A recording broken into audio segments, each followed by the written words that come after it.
जय श्री राम। नमस्कार, मैं पंडित विष्णु उपाध्याय। क्या भूत प्रेत किसी व्यक्ति की मृत्यु कर सकते हैं क्या? तो हमारा आज का ये वीडियो इसी विषय पर होगा।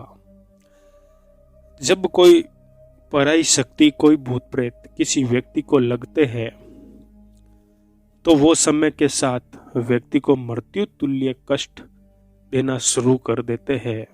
वहीं अगर किसी व्यक्ति से कोई गलती हो जाती है और पराई शक्ति साथ चल देती है तो वो भी व्यक्ति को मृत्यु तुल्य कष्ट समय के साथ देना शुरू कर देती है। भूत प्रेत आसानी से किसी को कष्ट नहीं देते हैं।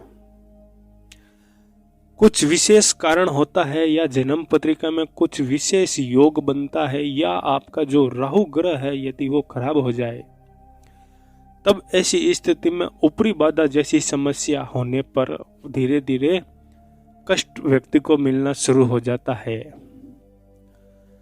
देखिए आज का हमारा ये वीडियो, क्या कोई भूत प्रेत किसी व्यक्ति को सीधे तौर पर आकर मार सकता है क्या?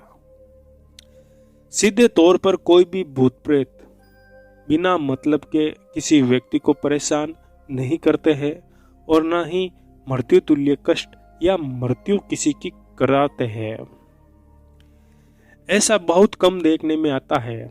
ज्यादातर व्यक्ति के द्वारा की गई गलतियों के कारण ही पराई शक्ति व्यक्ति को कष्ट देती रहती है।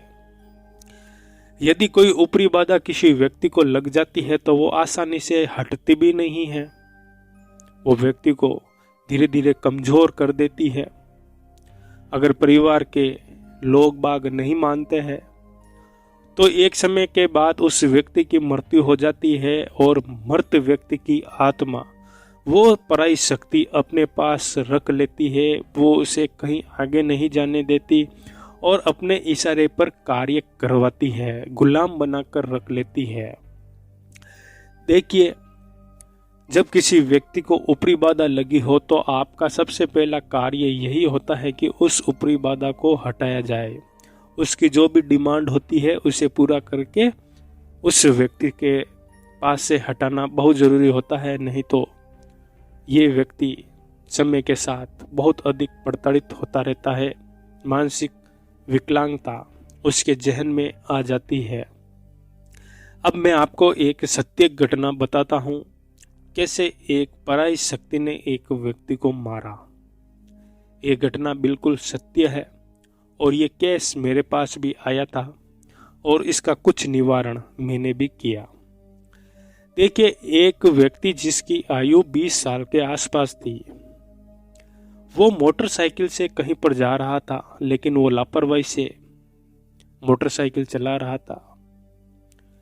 तो सड़क के बीच में जो डिवाइडर होता है, एकदम से ना पीछे कोई था ना सामने कोई था, एकदम से हैंडल गाड़ी का वो घूमकर डिवाइडर से टकरा गया और सर पर लगते ही उसकी मृत्यु हो गई। अब मृत्यु हो गई तो मृत्यु के बाद के जो कार्य किए जाते हैं वो कार्य सब कर दिए गए और समय के साथ वो पितृ योनि में चला गया। पितृ योनि में चले जाने के बाद परिवार को जब पता चला कि वो पितृ है और बोल नहीं सकता, उसका शरीर काम नहीं करता है, मतलब सवारी के रूप में भी वो लेना चाहते थे लेकिन वो खुलकर नहीं आता या आता ही नहीं। अब क्या हुआ, बहुत भटकने के बाद वो परिवार बहुत भटका, कहीं पर भी कोई समाधान नहीं निकला। तो मेरे से संपर्क करता है तो हनुमान जी के आंखें, जो हनुमान जी के हमारे हैं, उनके आंखें लेकर मैंने उन्हें दिए और अपने घर पर डालने को कहा, छिड़काव करने के लिए, और उन्होंने वो कार्य किया। तो उसी दिन सुबह के 4 बजे के आसपास वो पितृ, घर का जो सबसे बड़ा बेटा था, उसके शरीर में आया, सपन में आया, नींद खुली और पूरे परिवार को बताया कि इस तरीके से बात है। तो उस समय के बाद वो सवारी के रूप में आया और सब कुछ बताया कि मेरी मृत्यु एक व्यक्ति ने की है, वो भी मेरे साथ ही है, और उसका नाम भी बताया। और ये सवारी के रूप में आने नहीं देता है, रास्ता रोक देता है, मेरा घर में भी प्रवेश नहीं करने देता है, घर के बाहर ही रखता है। अब जो कुछ भी करते हैं वो ये ले लेता है, मुझे नहीं मिलता है। तो सवारी के रूप में आकर वो बोलकर चला गया। तो यहाँ पर यह बात साफ हो गई कि उसकी मृत्यु एक आत्मा ने की है। अब क्या हुआ, वो आत्मा भी उस बड़े बेटे के शरीर में आकर ये कहने लगी कि मैं इसके जो भी आप कार्य करते हैं वो इसके लिए वो पूरा नहीं होने दूंगा, आप जो भी करो मैं वो कार्य रोक दूंगा और इसको मैं अपने साथ ही रखूंगा। और उसके बाद परिवार के सदस्य ऐसा सोचने लगे कि स्थान बना दे और उनको स्थान पर बैठा दे, लेकिन वो भी संभव नहीं, क्योंकि एक पराई शक्ति साथ में है।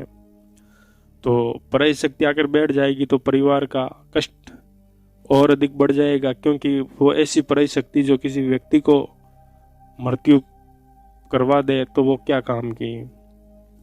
तो उसके बाद वो बड़ा पितर था, उसका शुद्धिकरण करवाया गया, पुष्कर ले जाकर वहां पर उनका शुद्धिकरण किया गया।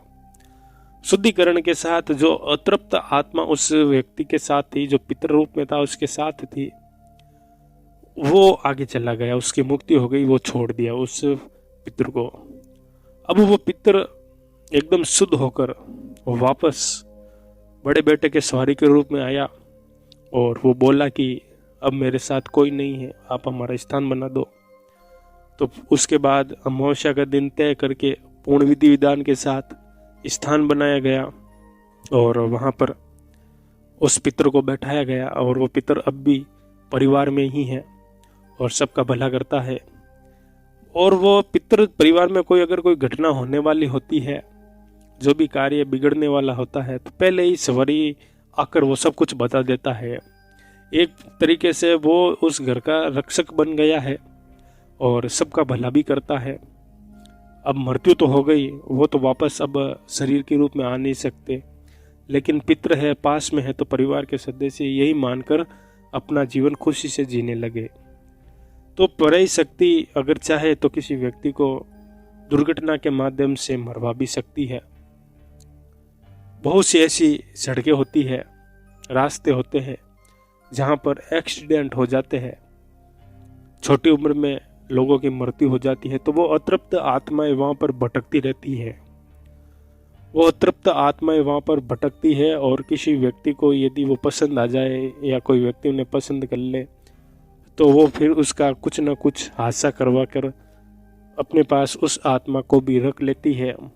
ये एक ऐसा विषय होता है जिसे मानना या नहीं मानना आपके ऊपर है, लेकिन जो सत्य जानकारी है वो ही देना मेरा काम होता है।